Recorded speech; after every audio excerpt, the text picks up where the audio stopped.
Hello everyone. Easy physics by N K channel पर आप सभी बच्चों का एक बार पुनः स्वागत है। चैप्टर नंबर 13 प्रकाश विद्युत प्रभाव का थ्योरेटिकल पोर्शन अपन कंप्लीट कर चुके हैं और आज की इस वीडियो में अपन इस चैप्टर के जो न्यूमेरिकल क्वेश्चन हैं, जो आंकिक प्रश्न हैं, उनको अपन सॉल्व करने वाले हैं। तो चलिए फटाफट शुरू करते हैं आज की क्लास। सबसे पहला प्रश्न आप लोगों को अपनी स्क्रीन के ऊपर नजर आ रहा है। क्या कह रहा है देखिए, तांबे के लिए देहली आवृत्ति का मान। आप बहुत अच्छे से जानते हैं कि देहली आवृत्ति जो होती है उसे अपन न्यू नॉट से रिप्रेजेंट करते हैं। इसकी वैल्यू दे रखी है आपको 1.12 इंटू 10⁻15 हर्ट्ज। ठीक है, देहली आवृत्ति आप लोगों को यहां पे दे रखी है, इतनी है। इसके पृष्ठ पर 2537 एंगस्ट्रॉम तरंग दैर्ध्य का प्रकाश आपतित है। तरंग दैर्ध्य को अपन लैम्डा से रिप्रेजेंट करते हैं। 2537 एंगस्ट्रॉम में है। मीटर में कन्वर्ट करने के लिए 10⁻−10 लगा देता हूं, ये मीटर में हो जाएगा। इतने लैम्डा का प्रकाश धातु की सतह पे आ रहा है। ठीक है, तांबे के कार्यफलन का मान, कार्यफलन को अपन किससे लिखते हैं? डब्ल्यू नॉट से रिप्रेजेंट करते हैं। कार्यफलन का मान ज्ञात कीजिए। और इस तांबे के लिए जो निरोधी विभव है, जिसको अपन वी नॉट कहते हैं, निरोधी विभव की वैल्यू भी अपने को कैलकुलेट करनी है। यानी एक अपने को देहली आवृत्ति दे रखी है, एक अपने को लैम्डा दे रखा है, और एक अपने दो चीजें अपने को कैलकुलेट करनी है, एक कार्यफलन है और एक निरोधी विभव है। प्रश्न के एंड में अपने से कह रहा है कि जो प्लांक स्थिरांक होता है एच की वैल्यू, वो 6.63 इंटू 10⁻−34 जूल सेकेंड, ये आप लोगों को यहाँ पे वैल्यू है वो गिवन है प्रश्न के अंदर। क्लियर है स्थिति? चलिए सबसे पहले अपन यहाँ पे कार्यफलन को निकालना चाहते हैं। कार्यफलन क्या होता है सर? कार्यफलन होता है कि देहली आवृत्ति के ऊपर जो प्रकाश आपतित होगा उसकी जो एनर्जी होती है एच न्यू नॉट, उसे अपन कार्यफलन कहते हैं, किसी भी इलेक्ट्रॉन को धातु की सतह से बाहर निकालने के लिए। तो यहाँ पे अपने को डब्ल्यू नॉट का फॉर्मूला लिख लेना चाहिए। डब्ल्यू नॉट का फॉर्मूला होता है H nu not. Very simple, H की वैल्यू आप लोगों को दे रखी है, फटाफट एच की वैल्यू लिख दीजिए 6.63 10⁻−34। और उसके बाद में न्यू नॉट की वैल्यू आप लोगों को दे रखी है, और ये वैल्यू है वो हर्ट्ज के अंदर है और अपने को हर्ट्ज के अंदर ही लिखनी है। तो 1.12 इंटू 10⁻15, इन दोनों को आप सॉल्व कर लीजिए। फटाफट आप स्क्रीन को पॉज करें और पॉज करने के बाद में इस कैलकुलेशन को सॉल्व कर लें, आपको आंसर मिल जाएगा। तो यहाँ पे मैंने जो सॉल्यूशन किया है, तो मेरे पास इसका आंसर आ रहा है वो 7.43 के अप्रोक्सीमेट आ रहा है। इंटू 10 की पावर अपने को मिलेगा कितना? -19। ठीक है, -19, और इसकी जो यूनिट लगेगी वो जूल लगेगी। इसका जो मात्रक है वो जूल के अंदर है। अब आप चाहें तो इसका जो मात्रक है वो जूल में रख सकते हैं, या फिर आप चाहें तो कार्यफलन है वो एक एनर्जी है, तो इसका मात्रक है वो इलेक्ट्रॉन वोल्ट में भी कन्वर्ट कर सकते हैं। तो इसको यदि आप इलेक्ट्रॉन वोल्ट में कन्वर्ट करना चाहते हैं तो आप लोग बहुत अच्छे से जानते हैं कि सर 7.43 इंटू 10⁻−19 है। इसको यदि आप इलेक्ट्रॉन वोल्ट में कन्वर्ट करना चाहते हैं तो इलेक्ट्रॉन का जो आवेश होता है 1.6 इंटू 10⁻−19, इससे आप डिवाइड कर दीजिए, तो 10⁻−19 तो कैंसिल आउट हो जाएगा। और इसके अंदर जब आप 1.6 से डिवाइड करेंगे तो फटाफट आप स्क्रीन को पॉज करके सॉल्यूशन कर लीजिए। कैलकुलेशन आप लोगों को आनी चाहिए। देखिए बेटा, कैलकुलेशन सिखाना किसी के भी बस की बात नहीं है। तो बहुत सिंपल है, जब आप यहाँ पे डिवाइड करेंगे तो अप्रोक्सीमेट 4.64 के आसपास वैल्यू आएगी, और मात्रक आप लोगों को इलेक्ट्रॉन वोल्ट लगा देना है। तो इस तरीके से अपन ने एक क्वेश्चन का जो पहला पार्ट है वो यहाँ पे अपन ने कंप्लीट कर लिया है। प्रश्न कह रहा है कि निरोधी विभव ज्ञात कीजिए। तो मैं यहाँ पे लिखता हूं कि सबसे पहले तो मुझे पता होना चाहिए कि निरोधी विभव एक्चुअली होता क्या है। बहुत सारे बच्चे जो हैं वो कहते हैं कि सर हमें न्यूमेरिकल में प्रॉब्लम आती है। न्यूमेरिकल में बेटा प्रॉब्लम होनी नहीं चाहिए। यदि आपके कॉन्सेप्ट बहुत क्लियर है तो आपको दिक्कत नहीं होगी। निरोधी विभव बेसिकली क्या है कि कोई भी कैथोड प्लेट के ऊपर जब प्रकाश आपतित होगा तो इलेक्ट्रॉन उत्सर्जित होगा। तो उसमें से जितनी एनर्जी कैथोड प्लेट के ऊपर आपतित हो रही है उसमें से कुछ एनर्जी कार्यफलन के रूप में खा जाता है, बाकी की बची हुई एनर्जी है वो गतिज ऊर्जा के रूप में जा रही है। वो इलेक्ट्रॉन दौड़ता हुआ एनोड पे जाएगा, और एनोड को जब आप नेगेटिव चार्ज देंगे तो वो प्रतिकर्षण के कारण उसको रोकेगा। ठीक है, तो निरोधी विभव का जो फॉर्मूला होता है उसको जब आप कार्य के रूप में बदलेंगे तो आवेश इंटू विभव हो जाता है, ईवी नॉट कहते हैं। और इसकी जो वैल्यू होती है वो 1/2 एम वी मैक्सिमम, यानी सिंपल मैं कह सकता हूं कि गतिज ऊर्जा के बराबर होती है। अब सर 1/2 एम वी मैक्सिमम अपन कैसे कैलकुलेट करें, गतिज ऊर्जा का कॉन्सेप्ट तो है ही नहीं हमारे पास।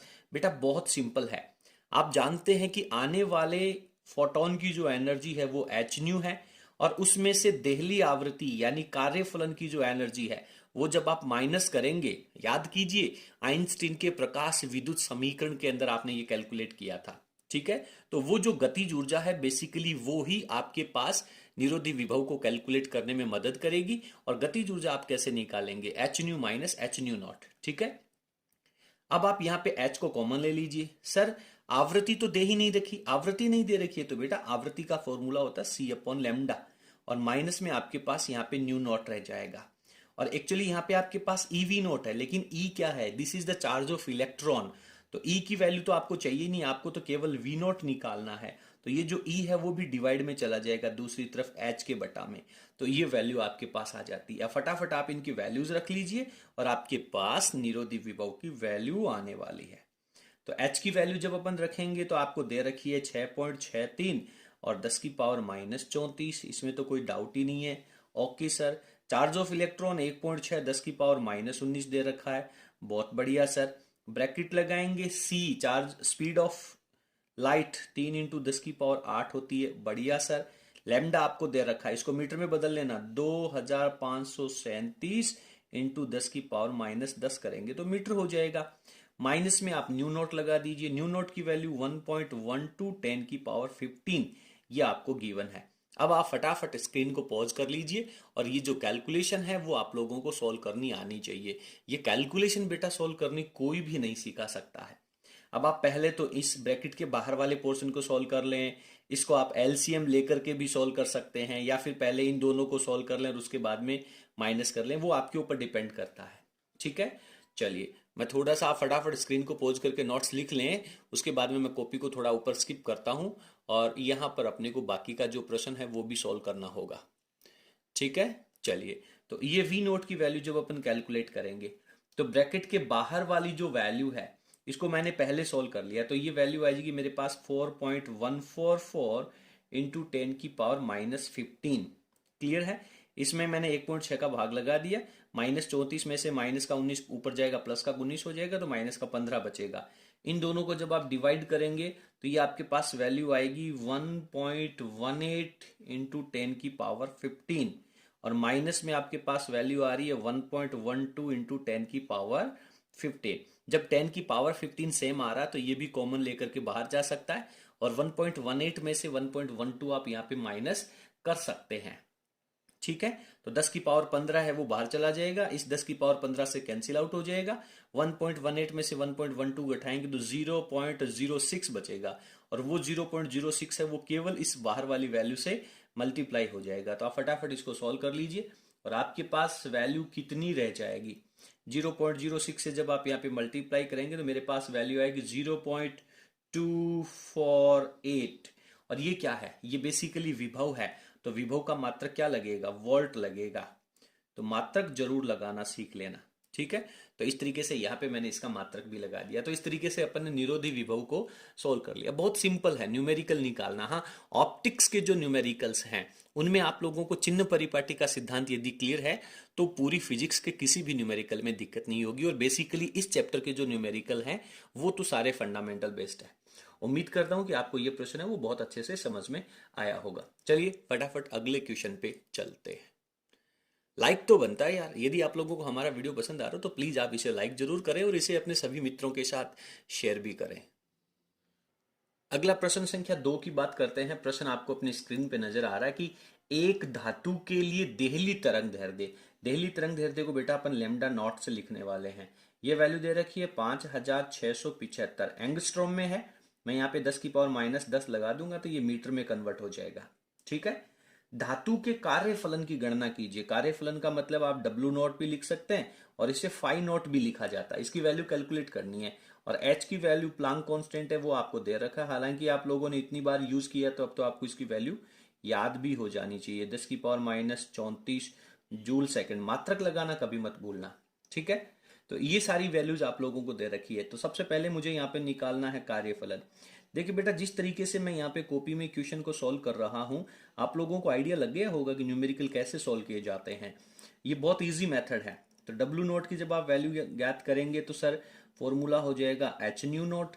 सर न्यू नोट तो हमें दे ही नहीं रखा, तो एच की जगह तो एच रहेगा, न्यू की जगह हो जाएगा सी अपॉन लेमडा नोट। आप फटाफट वैल्यूज रख दीजिए। तो सर 6.63 10 की पावर माइनस का 34 लगेगा। और उसके बाद में सी की वैल्यू कितनी है? सी की वैल्यू होती है सर 3 इंटू 10 की पावर 8 बटा में ले लीजिए लेमडा नोट। तो ये 5675 और इंटू में 10 की पावर माइनस 10 लग जाएगी। बस इतनी सारी वैल्यूज हैं। अब आप स्क्रीन को पॉज कर लें और रफ कॉपी में आप इसे सॉल्व कर लें, आपको वैल्यूज मिल जाएगी। डब्ल्यू नॉट की वैल्यू जो आपके पास आने वाली है, बेसिकली ये जो वैल्यू आएगी वो कार्यफलन यानी कार्य की वैल्यू आ रही है, और कार्य का जो यूनिट लगेगा वो आपके पास जूल में वैल्यू आएगी। तो मेरे पास यहाँ पे इसका जो आंसर आया वो 3.50 इंटू 10 की पावर माइनस 19, ठीक है।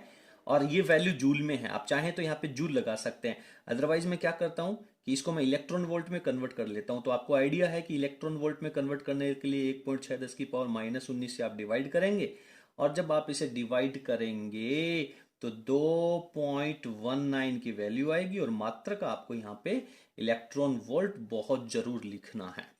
तो इस तरीके से ये जो दूसरा प्रश्न है बहुत सिंपल से क्वेश्चन है, इसको भी मैंने यहाँ पे सॉल्व कर लिया है। उम्मीद करता हूं कि इस तरह के कोई भी प्रश्न अगर आपसे पूछे जाएंगे तो आप निश्चित रूप से इन्हें सॉल्व कर पाएंगे। अब आपको इन्हीं टॉपिक से जुड़ा हुआ एक छोटा सा प्रश्न मैं आपको अपनी स्क्रीन के ऊपर डालता हूं, जिसको आपको सॉल्व करना है, और सॉल्व करने के बाद में उसका जो आंसर है वो आप हमें कमेंट सेक्शन में जरूर लिखेंगे। तो ये जो क्वेश्चन आप लोगों को अपनी स्क्रीन के ऊपर नजर आ रहा है, इस प्रश्न को सॉल्व करना है, और सॉल्व करने के बाद में इसके जो भी आंसर्स हैं वो आप लोग हमें सीक्वेंस वाइज, यहाँ पे 3 प्रश्न आप लोगों से पूछे गए हैं, ए पार्ट, बी पार्ट और सी पार्ट, तीनों को ए बी सी के साथ में आप लोगों के इनके आंसर हैं वो कमेंट सेक्शन में हमें जरूर लिखेगा। उम्मीद करता हूं कि ये सारे टॉपिक्स जो क्वेश्चन हैं वो आप फंडामेंटल्स के आधार पर क्लियर कर लेंगे। प्रत्येक टॉपिक के ऊपर वीडियो देखने के लिए नीचे आप लोगों को डिस्क्रिप्शन के अंदर लिंक मिल जाएगा। चलिए अब अपन अगले क्वेश्चन पे चलते हैं।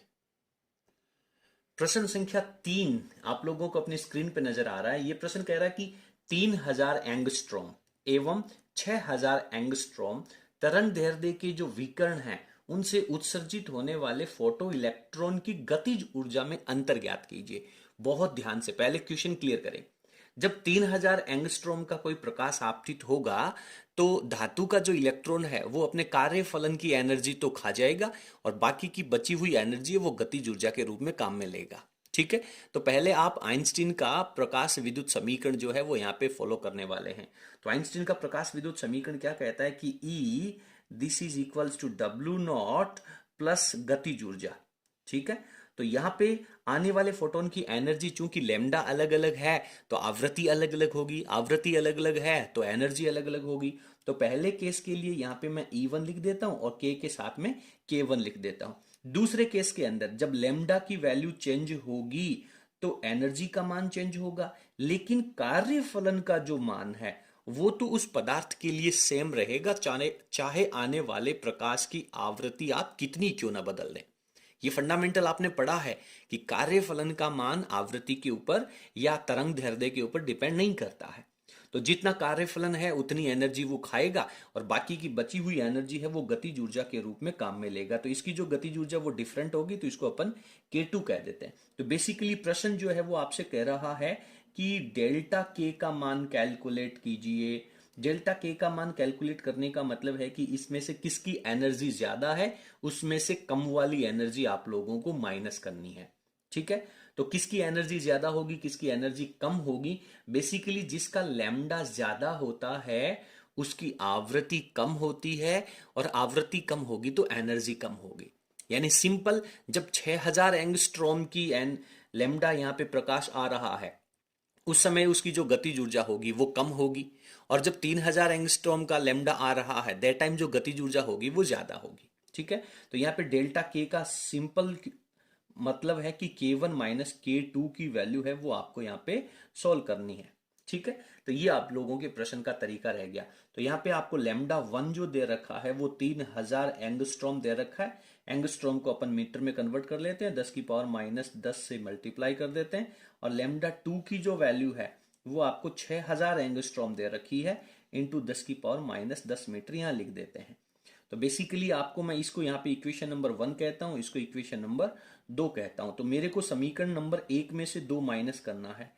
तो समीकरण 1 में से 2 घटाने पर, समीकरण नंबर 2 है वो जब आप घटाएंगे तो आपके पास इसकी वैल्यू आ जाएगी। ठीक है, तो राइट हैंड साइड की यदि मैं बात करूं तो 1 में से 2 घटाएंगे, W0 से W0 कैंसिल आउट हो जाएगा, और आपके पास यहां रहेगा K1 माइनस K2, और इधर रह जाएगा आपके पास E1 माइनस E2। ठीक है, तो यहां पे मेरे को डेल्टा K की वैल्यू कैलकुलेट करनी है। E1 की वैल्यू क्या होगी, h⁴ माइनस h⁴, और h बाहर आ जाएगा, ⁴ की जगह आप लिखेंगे C/λ। तो आप चाहें तो C को भी बाहर ले सकते हैं, तो 1/λ1 माइनस 1/λ2 का फॉर्मेट रह जाएगा। अब फटाफट डेल्टा K की वैल्यू अपने को चाहिए, तो आप लोग फॉर्मूले के अंदर वैल्यूज रख ले। वैल्यूज रखेंगे तो h की वैल्यू होती है सर 6.63 10⁻⁻34। C की वैल्यू होती है सर 3 इंटू 10⁸। ठीक है, और उसके बाद ब्रैकेट में आप एलसीएम लेंगे तो यहाँ पे 3000 है, यहाँ पे 6000 है, तो वैल्यू तो आपके पास बटा में कितनी रहेगी, 6 इंटू 10⁻⁻7 कर दूं क्या मैं 6000 को, समझ पा रहे हैं, ये 10⁻⁻7, और यहाँ पे क्या रह जाएगा, यहाँ पे क्या रह जाएगा बेटा, यहाँ पे रह जाएगा सर 2-1। ठीक है, 2-1, और इसके साथ में 10⁻⁻7 तो रहना है, 10⁻⁻7 तो रहेगा ना, या नहीं रहेगा सर, 10⁻⁻7 नहीं रहेगा। एग्जैक्टली आप लोगों की जो कैलकुलेशन है वो बहुत ही क्लियर होनी चाहिए। बताइए डेल्टा के की वैल्यू कितनी आएगी सर, यहाँ पे जब अपन इनको सॉल्व करेंगे, आप फटाफट स्क्रीन को पॉज कर लीजिए और इसका सॉल्यूशन कर लीजिए। तो 3.315 और इनटू में 10 की पावर जो मेरे पास रहने वाली है दैट इज 10⁻⁻19। गतिज ऊर्जा है तो इसका जो मात्रक रहेगा वो जूल में रहने वाला है।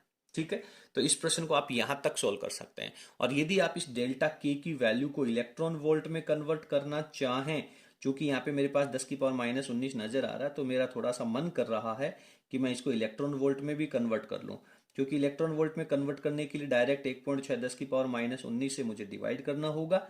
ये -19 पावर जो है वो कैंसिल आउट हो जाएगी, और इसमें जब आप भाग लगाएंगे तो लगभग ये 2 से कुछ ज्यादा आएगा, क्योंकि ये 16 दूनी 32 होता है, तो 3.2 के आसपास जा रहा है, तो उससे कुछ वैल्यू ज्यादा आएगी, तो ये हो जाएगा 2.07।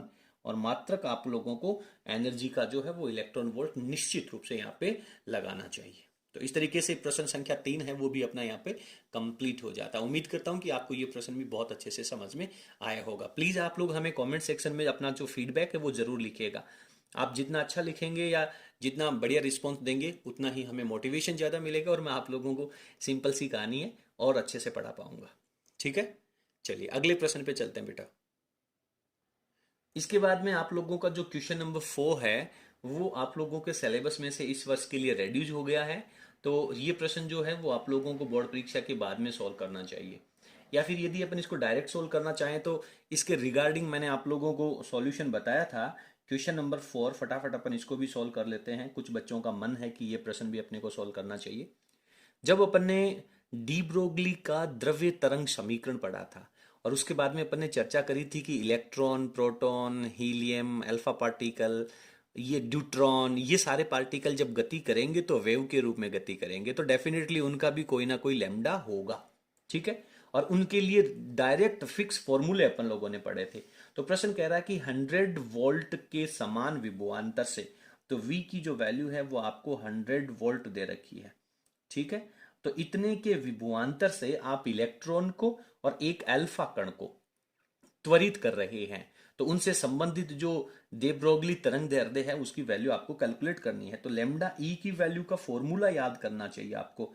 तो 12.27 अपॉन रूट वी याद होगा, ये फॉर्मूला अपन ने पढ़ा है। तो यहाँ पे आप डायरेक्ट लिख सकते हैं कि 12.27 और अंडर रूट में v की जगह 100 लगाएंगे तो उसमें रूट जब आप कैलकुलेट करेंगे तो आपके पास वैल्यू 10 हो जाएगी, और अब आप इसे डायरेक्ट 10 से डिवाइड कर दीजिए बेटा। तो जब 10 से डिवाइड करेंगे तो ये 1.227 वैल्यू हो जाएगी, और एंगस्ट्रॉम है तो ये लैम्डा है, तो डेफिनेटली एंगस्ट्रॉम के अंदर अपन ने इसको कैलकुलेट कर रखा है ऑलरेडी। ठीक है, इसी तरीके से अल्फा पार्टिकल के लिए जो लैम्डा की वैल्यू है वो भी फॉर्मूला डायरेक्ट अपन ने लिख रखा है, 0.101 अपॉन रूट वी, और वी की वैल्यू है वो आपके पास 100 है।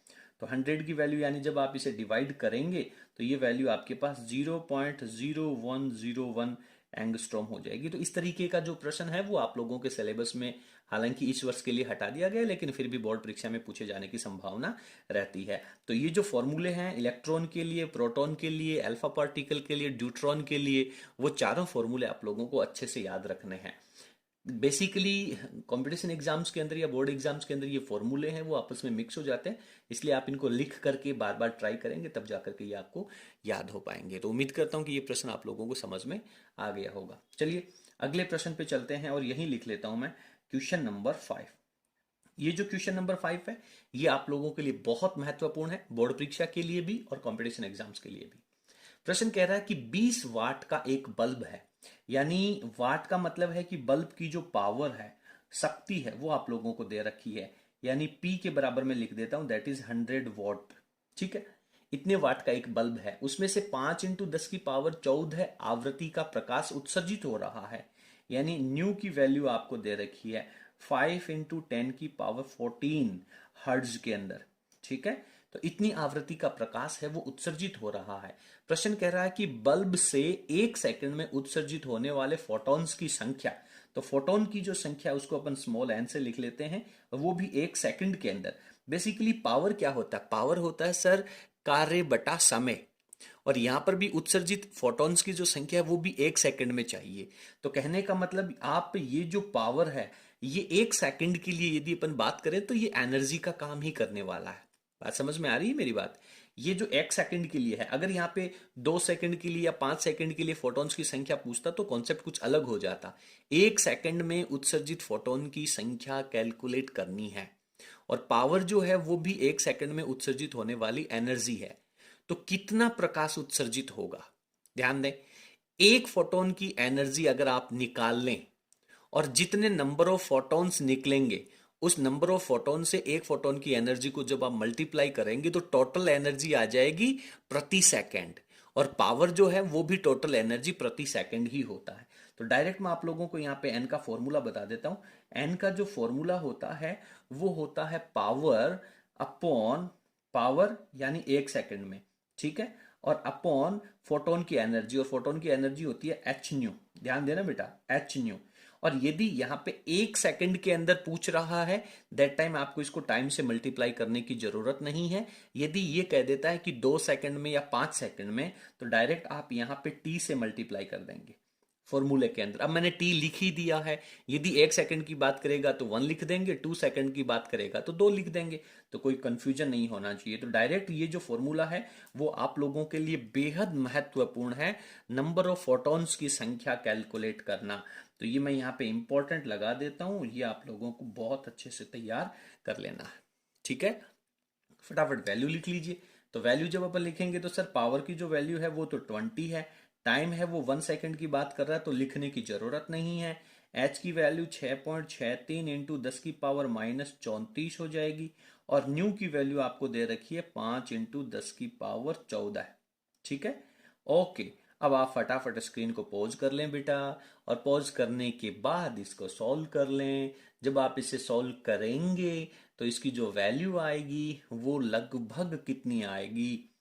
लगभग इसकी जो वैल्यू है वो 6 पॉइंट समथिंग आनी चाहिए, बट मैं इसको अप्रोक्सीमेट वैल्यू में लिख रहा हूं।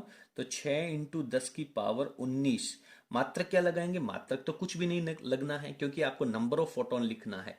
तो आप यहां पे 6 इंटू 10 की पावर 19 लिख दें, और ब्रैकेट में चाहें तो लिख दें प्रति सेकंड उत्सर्जित फोटोन की संख्या। क्लियर है? तो इस तरीके से ये प्रश्न भी आप लोगों को सॉल्व कर लेना चाहिए। इसके बाद में मैं आपको बता दूं कि प्रश्न संख्या 6 और प्रश्न संख्या 7 ये दोनों अपने सिलेबस में नहीं है।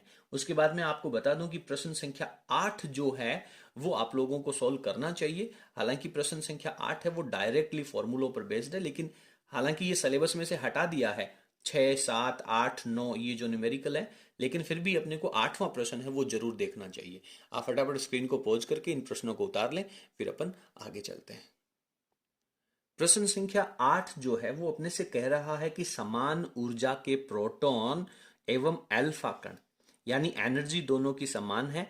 एक बार आप उसी एनर्जी का प्रोटॉन ले रहे हैं और एक बार उसी एनर्जी का अल्फा पार्टिकल ले रहे हैं।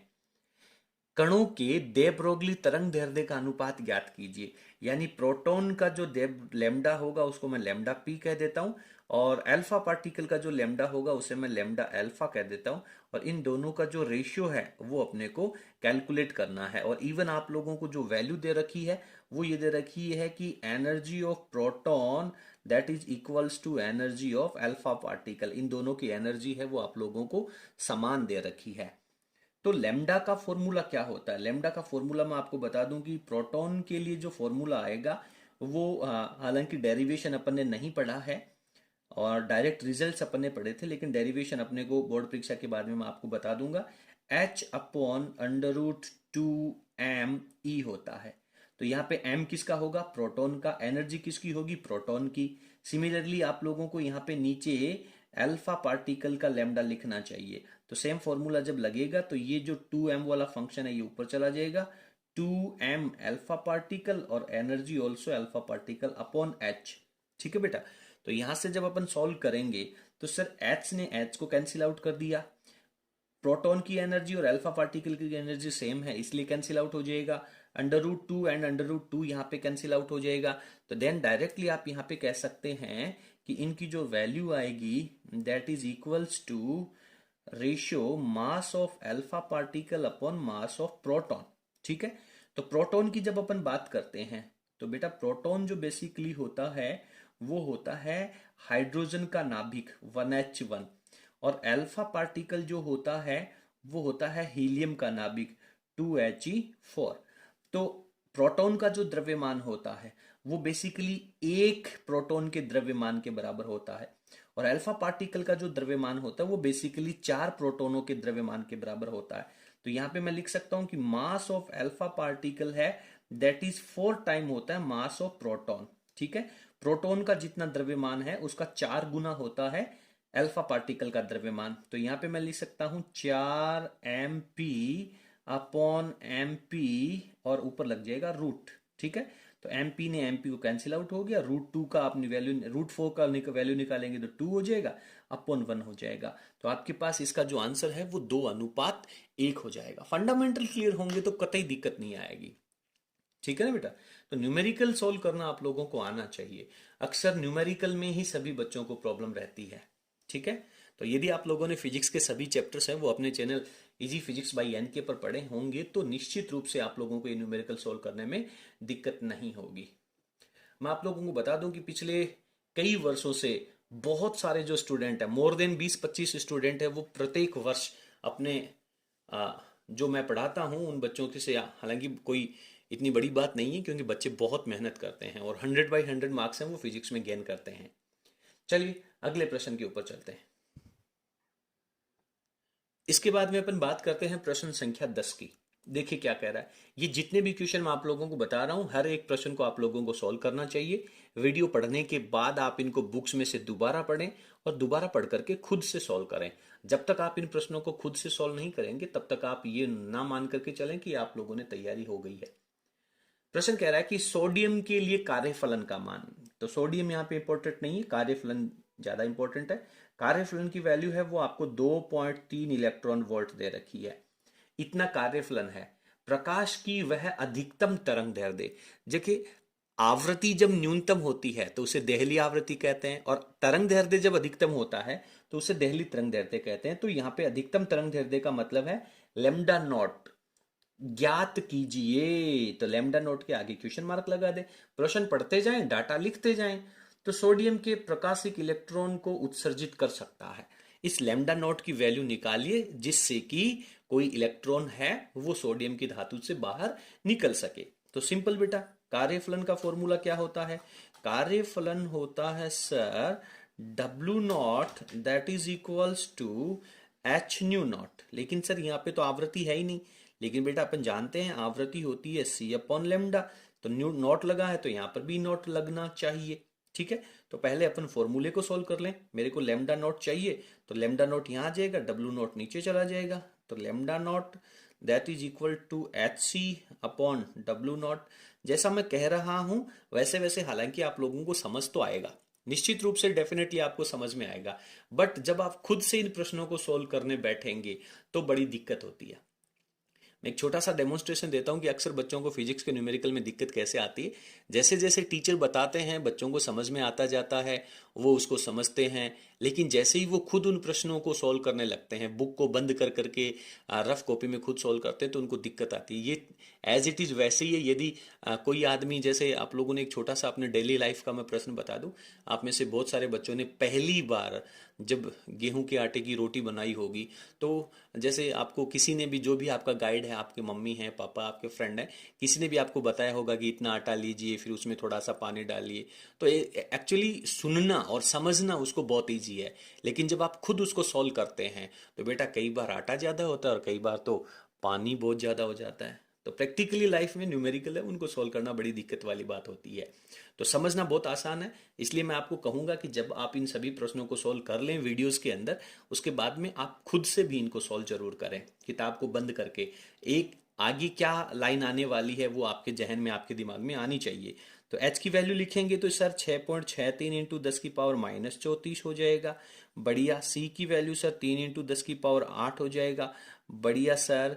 लेकिन 2.3 वैल्यू दे रखी है, लेकिन सर 2.3 वैल्यू तो इलेक्ट्रॉन वोल्ट में है। इलेक्ट्रॉन वोल्ट तो ऐसा यूनिट नहीं है। कार्यक फलन का जो ऐसा यूनिट है वो तो जूल है। तो इलेक्ट्रॉन वोल्ट को जूल में कन्वर्ट करना बहुत जरूरी है। तो जूल में कन्वर्ट करने के लिए क्या तरीका है? 1.6 10 की पावर -19 से मल्टीप्लाई कर दीजिए। क्लियर है? देखिए, इलेक्ट्रॉन वोल्ट के अंदर जो वैल्यू है उसको यदि आप जूल में कन्वर्ट करना चाहते हैं तो आप उसको इलेक्ट्रॉन के आवेश से मल्टीप्लाई कर दीजिए। जो वोल्ट में वैल्यू दे रखी है, इलेक्ट्रॉन वोल्ट में जो वैल्यू दे रखी है, उसको आप चार्ज ऑफ इलेक्ट्रॉन से मल्टीप्लाई कर दीजिए। और यदि आप लोगों को जूल के अंदर वैल्यू दे रखी है और उसको आप इलेक्ट्रॉन वोल्ट में कन्वर्ट करना चाहते हैं, दैट टाइम आप चार्ज ऑफ इलेक्ट्रॉन 1.6 10 की पावर -19 से डिवाइड कर दीजिए। ये बेसिक फंडामेंटल्स है। ठीक है, ये बात आपको समझनी बहुत जरूरी है। तो यहाँ पे वैल्यूज अपन ने रख दी। अब आप स्क्रीन को पॉज कर लें और कैलकुलेशन को सॉल्व कर लें। मेरे पास जो वैल्यू आएगी वो मेरे पास वैल्यू आ रही है 5.4 इंटू 10 की पावर माइनस कितना, -7, 10 की पावर -7 मीटर। एंगस्ट्रॉम में लिखना तो बनता है यार, तो एंगस्ट्रॉम में लिखना बनता है तो 5 इंटू 4 लिखेंगे तो 10 की पावर यहाँ पे कितनी हो जाएगी, -8। उसके बाद में जीरो लगाएंगे, -9, और जीरो लगाते ही -10 हो जाएगा। तो इतना एंगस्ट्रॉम, 5400 एंगस्ट्रॉम का लैम्डा जब आपतित होगा, दैट टाइम कोई इलेक्ट्रॉन है वो उससे उत्सर्जित हो पाएगा। चलिए अगले प्रश्न पे चलते हैं। अगला प्रश्न संख्या 11 क्या कह रहा है देखिए। एक धात्विक सतह को 8.5 इंटू 10 की पावर 14 हर्ट्ज के प्रकाश से, हर्ट्ज क्या है, आवृत्ति है।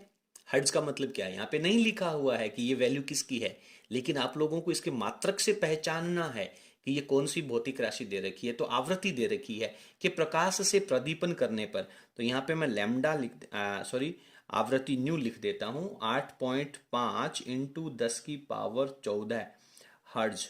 ठीक है, ओके। प्रकाश जब आपतित किया जाता है तो उत्सर्जित इलेक्ट्रॉन की गतिज ऊर्जा, तो गतिज ऊर्जा को मैं यहाँ पे लिख देता हूं के से, और के की जो वैल्यू लिखी हुई है वो 0.52 इलेक्ट्रॉन वोल्ट में है। ध्यान रखना, थोड़ा सा हो सकता है कि इसको आपको जूल में कन्वर्ट करना पड़े। फिर प्रश्न कह रहा है कि इसी सतह को 12 इंटू 10 की पावर 14, ये तो दूसरी आवृत्ति दे दी, तो पहली आवृत्ति के लिए 1 लगा दीजिए, इसकी गतिज ऊर्जा के लिए 1 लगा दीजिए, दूसरी आवृत्ति के लिए 2 लगा दीजिए। तो 12 इंटू 10 की पावर 14 हर्ट्ज से जब आप इसे प्रदीप्त करेंगे तो उत्सर्जित इलेक्ट्रॉन की जो दूसरी गतिज ऊर्जा है K2 की जो वैल्यू है वो आपको दे रखी है कितनी 1.97 इलेक्ट्रॉन वोल्ट, इतनी गतिज ऊर्जा का इलेक्ट्रॉन उत्सर्जित हो रहा है। तो दोनों सिचुएशन को यूज करके धातु का कार्यफलन ज्ञात कीजिए, यानी डब्ल्यू नॉट की वैल्यू अपने को कैलकुलेट करनी है। तो सिंपल यहाँ पे क्या लगाएंगे अपन सर, यहाँ पर आइंस्टीन आइंस्टीन प्रकाश विद्युत समीकरण यूज कर लें। आइंस्टीन का प्रकाश विद्युत समीकरण, आप लोगों ने इसके जैसा एक प्रश्न सॉल्व भी किया है एग्जाम्पल के अंदर, याद आ रहा होगा, है ना बेटा। प्रकाश विद्युत समीकरण लगा दें।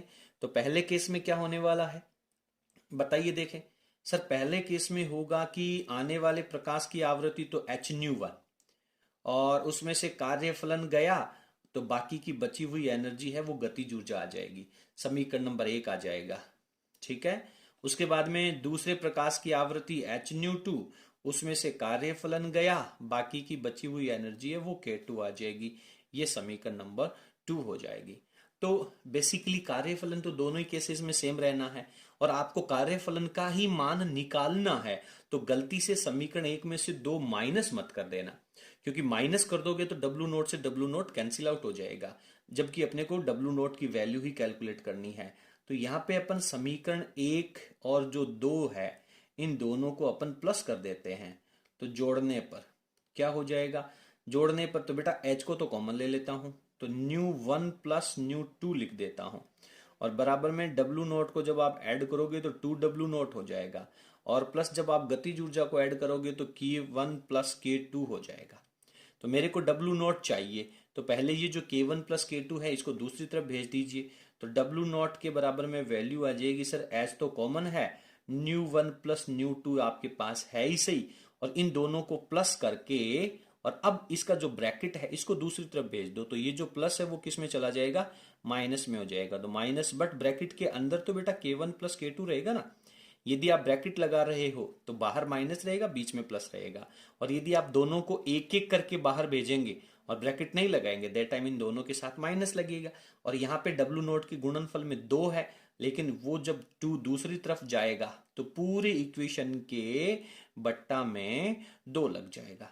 अब आपके पास पूरी इक्वेशन आ गई। अब आप इसको सॉल्व कर लीजिए। तो h की वैल्यू 6.63 10 की पावर -34, आवृत्ति की जो वैल्यू है वो आप लोगों को 10 की पावर 14 के हर्ट्ज में दे रखी है। तो इसको मैं प्लस कर देता हूं, यहीं पर कर दूं क्या प्लस, अरे बोलो प्लस कर दूं क्या? डेफिनेटली सर प्लस कर दीजिए। तो ये हो जाएगा 12 और 8 20.5, 20.5 और 10 की पावर बचेगा 14। फिर माइनस लगा दो। माइनस लगाने के बाद में k1 और k2 को जोड़ दीजिए। तो k1 और k2 को जब आप यहाँ पे प्लस करेंगे तो ये वैल्यू आपके पास कितनी हो जाएगी, k1 और k2 को जब आप प्लस करेंगे। या फिर एक काम कर सकते हैं, आप इसको इलेक्ट्रॉन वोल्ट से वोल्ट में तो कन्वर्ट करना पड़ेगा। तो यहाँ पर ही आप इसको 1.6 10 की पावर -19 से मल्टीप्लाई करके और जूल में कन्वर्ट कर लीजिए, पहले ही जूल में कन्वर्ट कर लीजिए, या फिर यहाँ कर सकते हैं। तो ये हो जाएगा सर 7 और 9, और 9 और 5 हो जाएगा 14 पॉइंट लग जाएगा, और 1 और 1 हो जाएगा 2। और अब आप 1.6 इंटू 10 की पावर -19 से यहाँ मल्टीप्लाई कर लीजिए। एक ही बात है, चाहे पहले अलग अलग मल्टीप्लाई करके जोड़ लीजिए या फिर जोड़ करके बट्टा में 2 रह जाएगा। अब आप इस पूरी इक्वेशन को सॉल्व कर लें बेटा। इन दोनों को पहले सॉल्व कर लें, फिर 2 से डिवाइड कर दें।